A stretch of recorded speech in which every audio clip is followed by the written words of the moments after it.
Let's share this screen.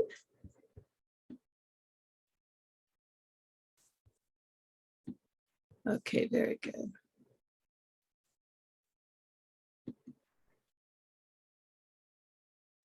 Hello, South DeKalb. I am Dr. Catherine Rice, and I'm here to talk to you about the 10 benefits you get when you create a City of DeKalb. I'm going to start with economic development because that's the biggest thing, one of the biggest things that we look for.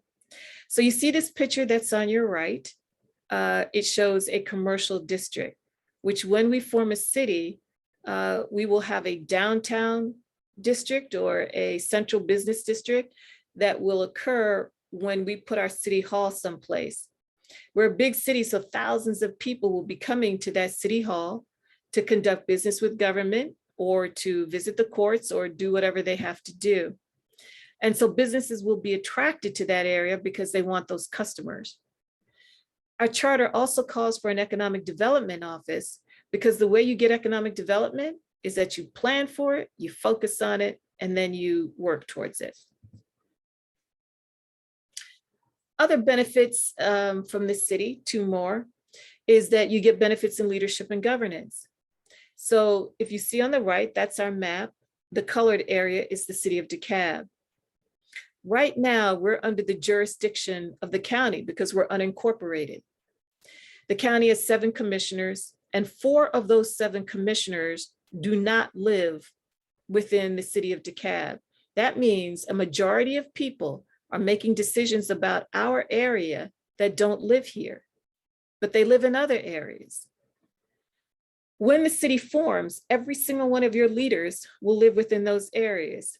And we know that people who live in an area that are affected by the decisions they make sometimes may make different decisions. Our charter also includes good governance, such as term limits and external audits. We have 2 4-year term limits, after which a person has to take a break. They can come back and run again.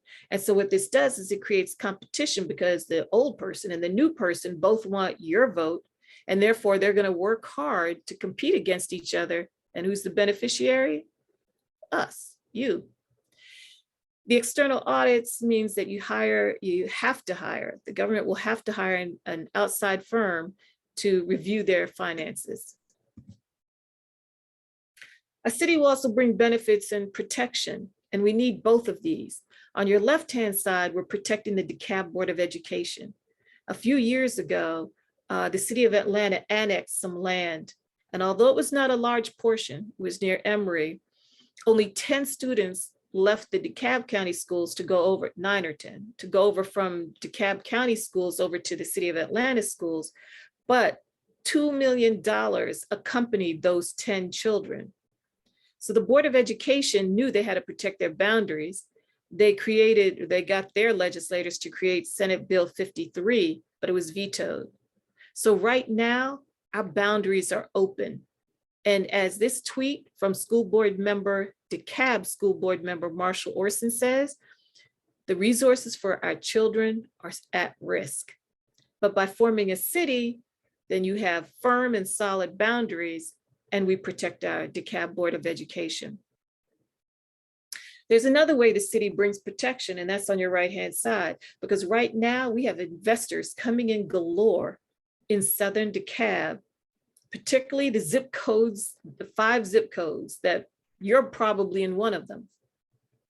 And so do we have a way to protect the people who are there? Because when the investors come in, they purchase the housing at a higher price that drives up the taxes on all the property.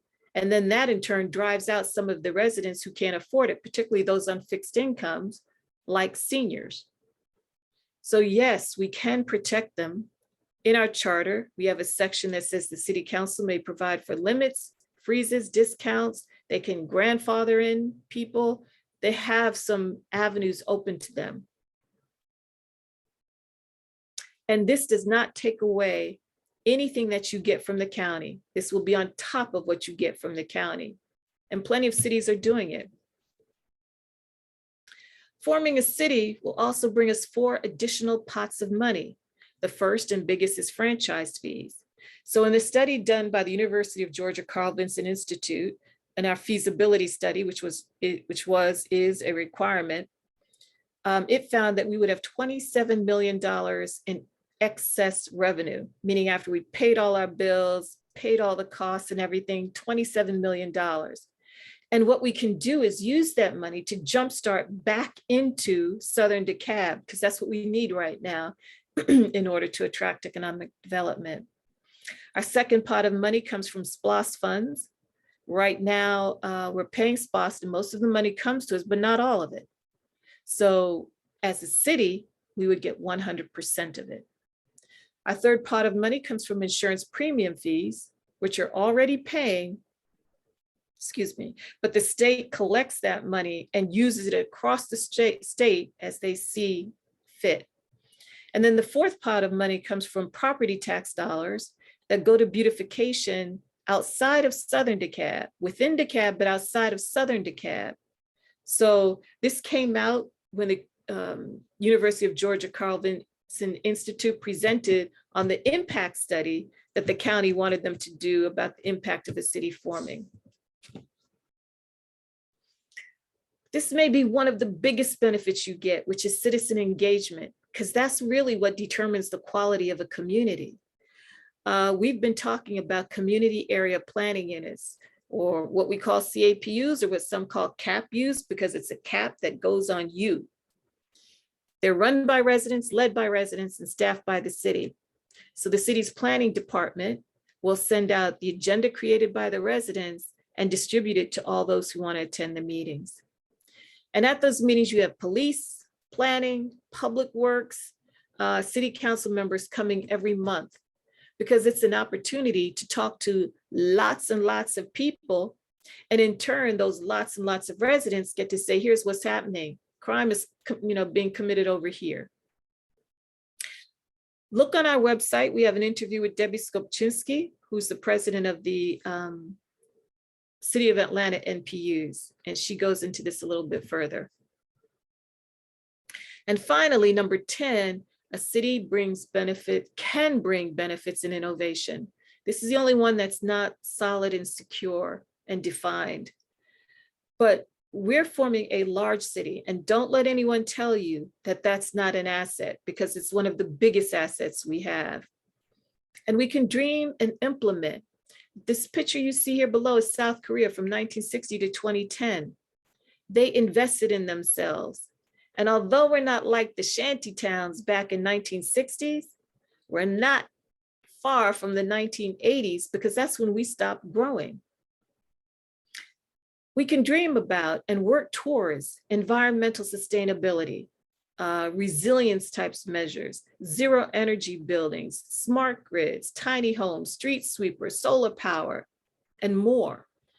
Because having a large city gives us the resources to do that and to create what we want. We're not going to get everything we want, but we can prioritize and decide. And that's how you get what you want, is you plan and then you work towards it. I want to stop there. But I do want to say that the reason that we're going through these benefits is because we need you to fight for your right to vote. These are opportunities that we can have. However, if we don't fight for it, then we won't get them. And we knew that you have to know what you're fighting for, because when you know what you're fighting for, you fight harder. One last thing I didn't mention that I want to cover is that some people say that you're forming a large city. How can you form a large city like that? Now, since the changes occurred in 2000, when the first modern city formed, they have used engineering firms. And we've talked with 3 engineering firms, because now with all these cities forming, these engineering firms are experienced in doing it. These same engineering firms help the counties run. So our county of 741,000 people have been run by these companies, and they don't have, they have experience. One of the 3 companies that we spoke to had a sheet of over 300 steps that went from the moment that the city is confirmed to 2 years later. So we can do all of this. We just have to fight for our right to vote. And I hope that this explanation has done that for you. If you have any questions, you can contact us at info@cityofdekabga.com. Thank you so much for listening.